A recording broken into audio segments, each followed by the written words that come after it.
18वीं लोकसभा के लिए deputy speaker के पद पर बहस चल रही है। मीडिया में आ रही खबरों को माने देश की तीसरी सबसे बड़ी पार्टी बनकर उभरी समाजवादी पार्टी के एक नेता का नाम सुर्खियों में आ गया है, जिसके बाद सियासी गलियारों में हलचल तेज हो गई। अयोध्या फैजाबाद के सांसद का नाम जब से सुर्खियों में आया है तब से बीजेपी की मुश्किलें बढ़ चुकी हैं। मीडिया की खबरों को माने तो ममता बनर्जी ने क्या सोच करके और कौन सी गणित देख करके अवधेश प्रसाद पासी का नाम डिप्टी स्पीकर के लिए उछाल दिया है। अगर यह राजनीति आगे बढ़ी तो इससे अखिलेश यादव का क्या फायदा होगा, विपक्ष का क्या फायदा होगा और बीजेपी के लिए मुश्किल क्या बढ़ेगी, इस बात को समझने की कोशिश करते हैं।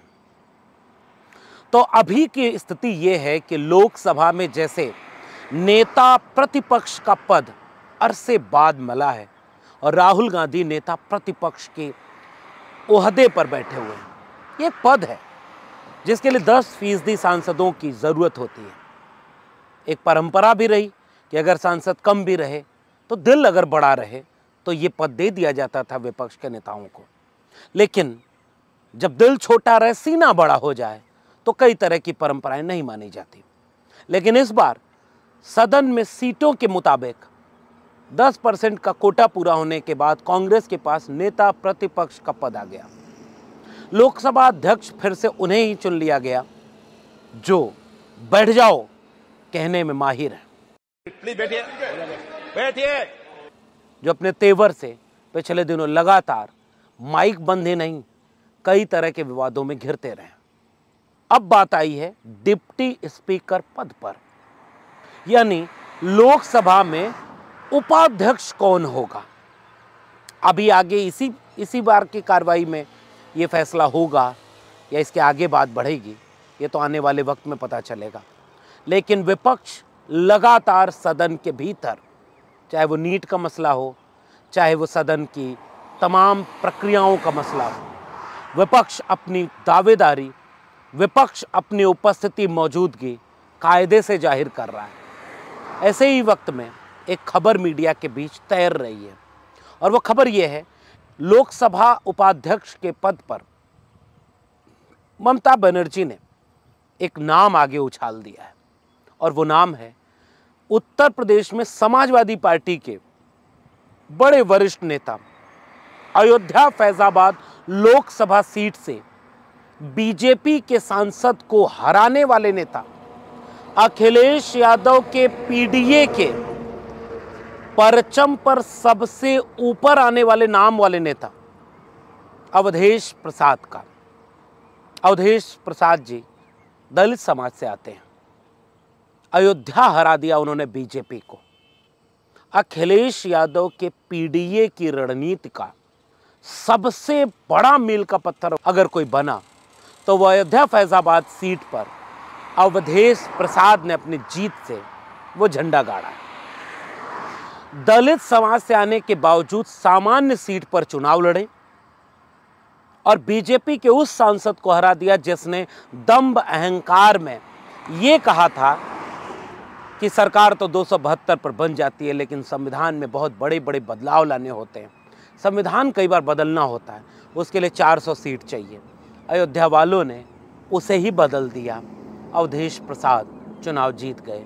50,000 से ज़्यादा वोटों से जीतने वाले अवधेश प्रसाद सामान्य सीट पर दलित उम्मीदवार बनकर जीत गए। अवधेश प्रसाद अखिलेश यादव की पीडीए रणनीति के सबसे प्रमुख हस्ताक्षर हैं।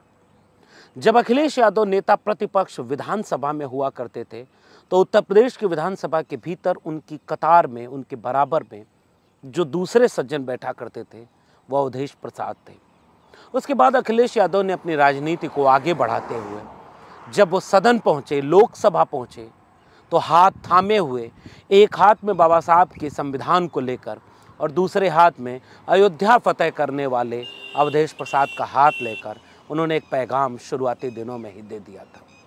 जब सदन में लोकसभा के भीतर कुर्सी पर बैठना हुआ, विपक्ष की सबसे पहली कतार में अखिलेश यादव अपने बगल में जिसका हाथ लेकर बैठे वो नाम था अवधेश प्रसाद का। अवधेश प्रसाद जिस दलित समाज से आते हैं वो वही समाज है जो बाबा साहब अम्बेडकर को अपना महानायक मानता है।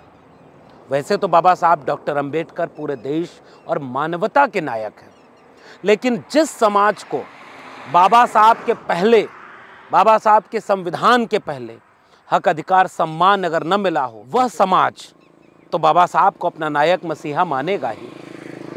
और ऐसे वक्त में जब बात ही संविधान के बदलने और बचाने पर आ गई थी, उस समाज ने उत्तर प्रदेश में अपनी परंपरागत पार्टी को वोट देने की बजाय बड़ी तादाद में संविधान बचाने के लिए वोट दिया।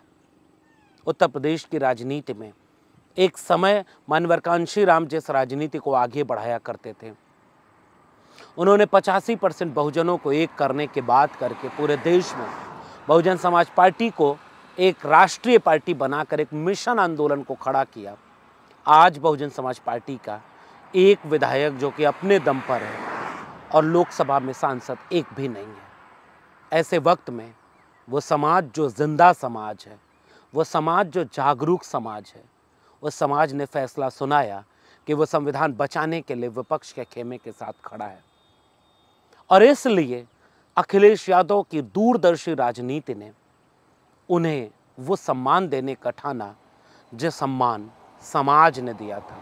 अवधेश प्रसाद उस सम्मान के प्रतीक बन चुके हैं और यही बात ममता बनर्जी ने महसूस की और इसलिए उन्होंने एक प्रस्ताव दे दिया और मीडिया की खबरों को सही माने अवधेश प्रसाद का नाम डिप्टी स्पीकर के पद के लिए आगे बढ़ाया जा चुका है।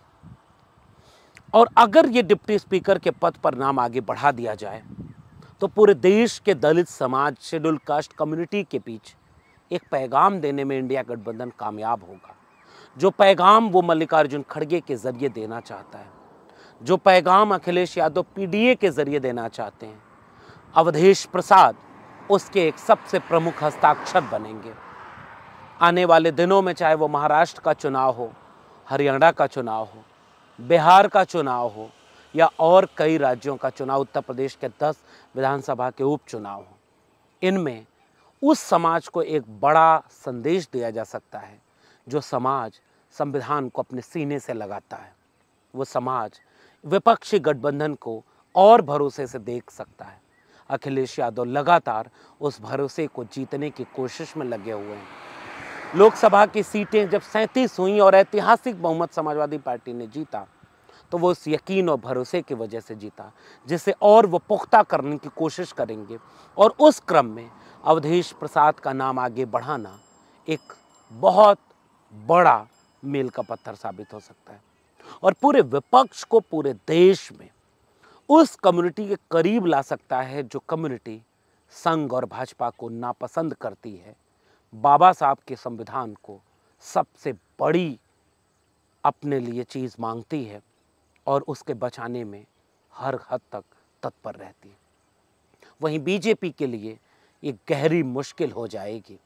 जो बीजेपी पिछले कई वर्षों से जाति की राजनीति न करने का दावा करने के बावजूद जातिवार जनगणना का विरोध करने के नाते अपने अपने यहाँ के लोगों की जातियाँ गिनवाने में लगी थी। प्रधानमंत्री जातिवार जनगणना के समय बताते हैं कि गरीब और अमीर केवल 2 ही जातियाँ होती हैं, लेकिन सदन में खड़े होकर भूल जाते हैं और कहते हैं कि उन्हें सबसे बड़ा ओबीसी नहीं दिख रहा, क्योंकि जातियों के नाम पर जो सजगता बनी है समाज में, उसका वोट लेने के लिए उस सजगता को संबोधित करना पड़ेगा। इसलिए वही बीजेपी जो जाति को नकारती है, वही बीजेपी कितने एससी एसटी ओबीसी प्रधानमंत्री बने, मुख्यमंत्री बने, सांसद बने, विधायक बने, सबसे ज़्यादा किसने किसको हक दिया, इसको गिनवाने में लग गई थी। उस बीजेपी के सामने अवधेश प्रसाद एक चुनौती बनकर खड़े हो जाएंगे। क्या बीजेपी एक दलित समुदाय से आने वाले वरिष्ठ नेता का विरोध करेगी? क्या बीजेपी अयोध्या में लोकसभा चुनाव हारने के चलते अवधेश प्रसाद का विरोध करेगी? और अगर विपक्ष और समाजवादी पार्टी ये फैसला ले लेते हैं कि हाँ, हमारी तरफ से प्रस्तावित उम्मीदवार यही होंगे, ये बात तब की है। अभी तो चीज़ें अभी तो सूत्रों के हवाले से ये सब चीज़ें चल रही हैं, लेकिन अगर ये सूत्र सही साबित हुए तो आने वाले दिनों में अवधेश प्रसाद बीजेपी के लिए एक ऐसी मुश्किल घड़ी पेश कर देंगे कि जो जातियां गिनाने वाली बीजेपी है वो किस आधार पर अवधेश प्रसाद का विरोध करेगी। और बीजेपी के सामने सबसे बड़ी तुरुप के रूप में अवधेश प्रसाद पासी को रखा जा चुका है। आपका क्या मानना है नीचे कमेंट बॉक्स में जरूर बताइएगा।